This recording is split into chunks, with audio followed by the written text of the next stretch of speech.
because of my mother, and I feel like Abraham Lincoln, who said, all that I am and all that I ever hope to be, I owe to my mother. I saw a sign once that said that God took me from my biological mother's womb and placed me in the heart of my adopted mother. So my first major goal was to buy my mother a home, to take care of my mother. And I did that, took care of her until she passed at 88. But I'll never forget when I met Mr. Washington. I was in a class waiting on another student, and he came in and he said, young man, go to the board and work this problem out for us. I said, oh, sir, I can't do that. He said, why? I said, I'm not one of your students. He said, look at me. I said, yes, sir. Go to the board and work the problem out anyhow. I said, sir, I can't do what you're asking me to do. He said, why? Sir, because I'm educable mentally retarded, sir. And as the students erupted in laughter, he came from behind his desk, he looked at me and he said, don't you ever say that again. Someone's opinion of you does not have to become your reality. And that was a turning point in my life. On one hand, I was humiliated. But on the other hand, I was liberated. Because he looked at me with the eyes of Goethe, who said, look at a man the way that he is. He only becomes worse. But look at him as if he were what he could be. Then he becomes what he should be. I've found that most people fail in life, not because they aim too high and miss. Most people fail in life because they aim too low and hit. And many don't aim at all. So raise the bar on yourself and don't ask how you're going to do it. I'll never forget when I decided that I wanted to become a motivational speaker. I saw the late Dr. Norman Vincent Peale, and my heart said, I can do that. But my mind asked the question, how?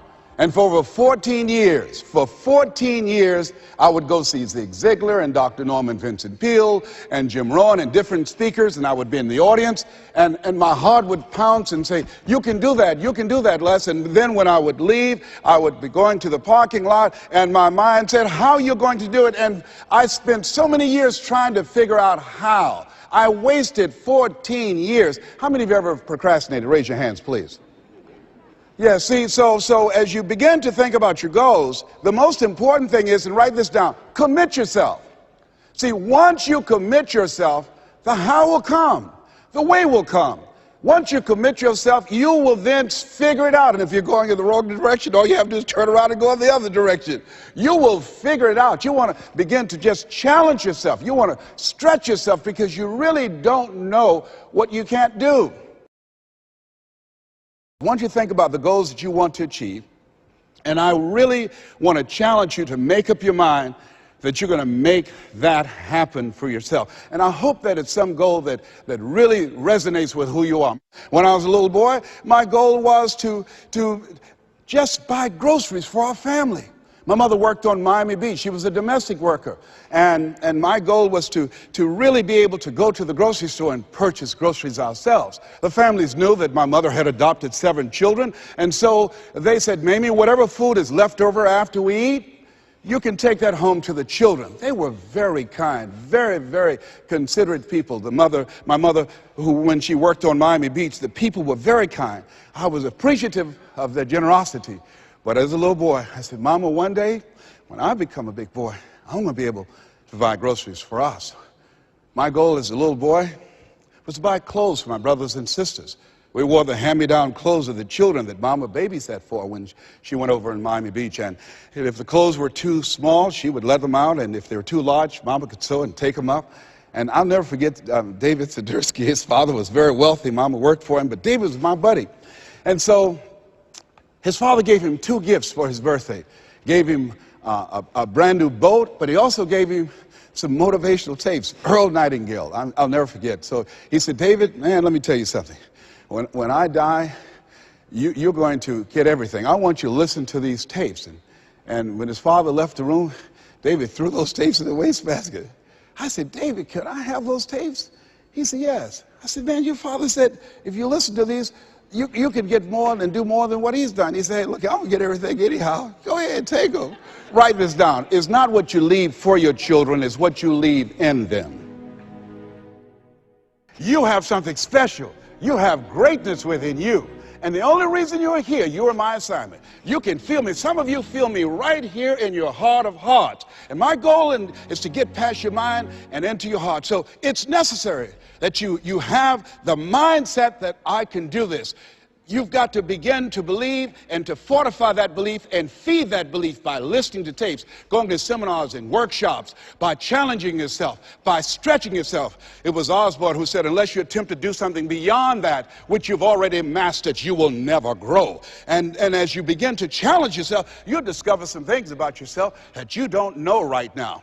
The other thing is you begin to look at yourself, look at your dreams, and begin to experiment and stepping into your greatness. One of the things that's very important, whatever goals and dreams that you have, make your move before you're ready.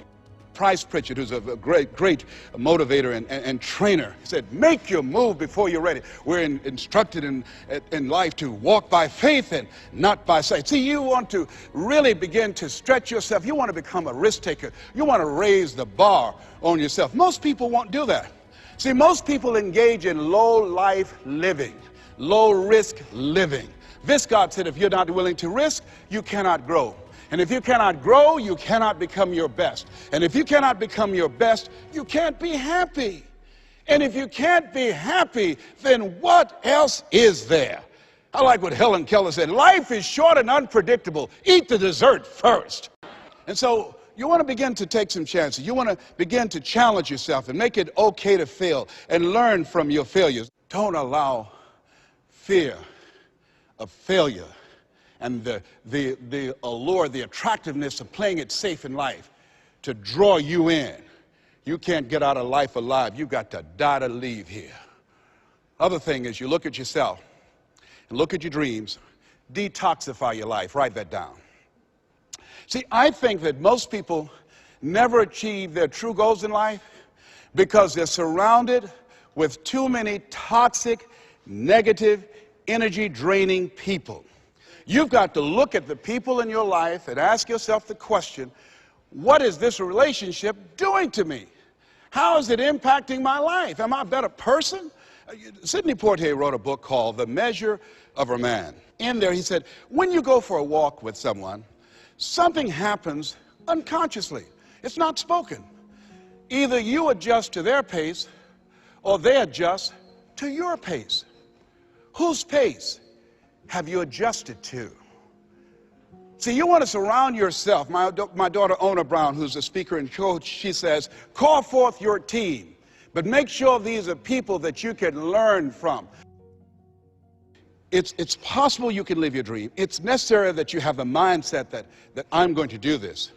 But you've got to take ownership. You've got to decide, hey, I'm going to do this. You've got to take responsibility for your life. George Bernard Shaw said the people that make it in this life, they look around for the circumstances that they want, and if they can't find them, they create them. You've got to decide, it's me. You've got to say, and say this with conviction, I expect to win. I think it's important that we say that. You know, if you ask most people, do you want to become successful? They will say yes. Took my oldest son for a walk, my namesake. You know, we always expect our children to do far more than what we do. Said, Calvin, he wants his own identity. He's Leslie Calvin Brown, Jr. I stopped him, looked him in the eyes, and said, do you want to be successful, son? He said, yes, sir, Dad. Very good. Let's walk, son. Walk further. Stopped him again. I said, Calvin, look me in the eyes, son. Yes, sir, Dad. Do you expect to be successful, son? And he stood there and he looked at me and his eyes got glassy. And he said, let's walk. And the reason that he said, let's walk, because my son is very bright. Of all my children, he's perhaps the smartest one.